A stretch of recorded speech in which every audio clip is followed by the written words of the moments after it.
अहिल्यानगर जिल्ह्यात 2 महिन्यांपूर्वी बिबट्यांचा उपद्रव मोठ्या प्रमाणात वाढला होता। बिबट्यांच्या हल्ल्यात 8 ते 10 जणांचा बळी गेला, कित्येक जखमी झाले। त्यामुळे हा विषय बराच गाजला। यावर उपाय करण्याच्या घोषणा झाल्या, काही उपाय झाले, काही हास्यास्पद ठरले। त्यातील बिबट्यांसाठी जंगलात शेळ्या सोडण्याचा उपाय होता, तो प्रत्यक्षात आलाच नाही। मात्र मोठ्या संख्येने पिंजरे लावून बिबटे पकडण्यात आले। त्यांचं स्थलांतर करण्याचं ठरलं होतं, तोही झालं नाही। त्यामुळे गेल्या 2 महिन्यांपासून पिंजऱ्यातील बिबटे तसेच आहेत। त्यांचे हाल सुरू असल्यानं आता त्यांना सोडून देण्याची ही मागणी सुरू झाली आहे।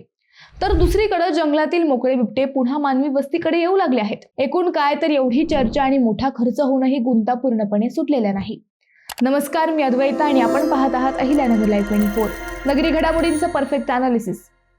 मधल्या काळात थांबलेले बिबट्यांचे हल्ले पुन्हा सुरू झाले आहेत। 2 दिवसांपूर्वी भिंगार परिसरात म्हणजे अहिल्यानगर शहरापासून अगदी जवळ बिबट्या आला होता। त्याला पकडण्यात यश आलं, हे बरं झालं। मात्र आता उन्हाळ्यात जंगलातील खाद्य संपल्यानं आणि उष्णता वाढल्यानं पाण्याच्या शोधात बिबटे पुन्हा मानवी वस्तीकडे येण्याचं प्रमाण वाढणार आहे। त्यामुळे नागरिकांना काळजी घ्यावी लागणार आहे। 2 महिन्यांपूर्वी अहिल्यानगरसह इतरही काही जिल्ह्यात बिबट्यांचा उपद्रव वाढला होता। सरकारनं गांभीर्याने घेत उपाययोजना सुरू केल्या। खाद्याच्या शोधात बिबटे मानवी वस्तीकडे येतात हे आढळून आल्यानंतर तज्ज्ञांनी वन मंत्र्यांकडे एक योजना मांडली होती। ती म्हणजे बिबट्याला खाद्य म्हणून प्रत्येक जिल्ह्यात 1000 शेळ्या जंगलात सोडायच्या।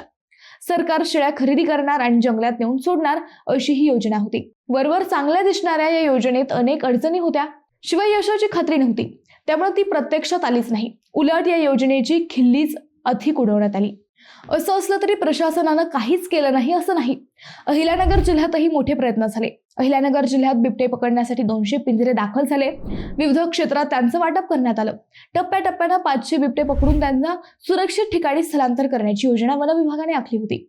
पालकमंत्री राधाकृष्ण विखे यांच्या निर्देशानुसार जिल्हा नियोजन निधीमधून 8,13,44,000चा निधी उपलब्ध करून देण्यात आला। या निधीतून पिंजरे, रेस्क्यू उपकरणं खरेदी करण्यात आली। यातूनच हे 200 पिंजरे आले। नगर वन विभागात 1150हून अधिक बिबट्यांची संख्या असल्याचा अंदाज होता।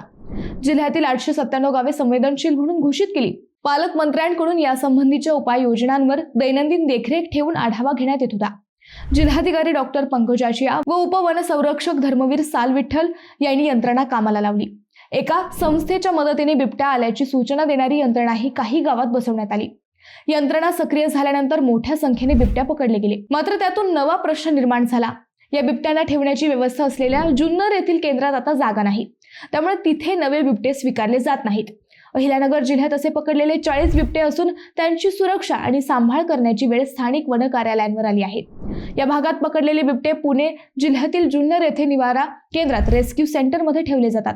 मात्र तिथं आधीच क्षमतेपेक्षा जास्त संख्या झाली आहे। पकडलेले नगरमधले बिबटे सध्या विविध ठिकाणच्या रोपवाटिकांमध्ये पिंजऱ्यात ठेवण्यात आले आहेत।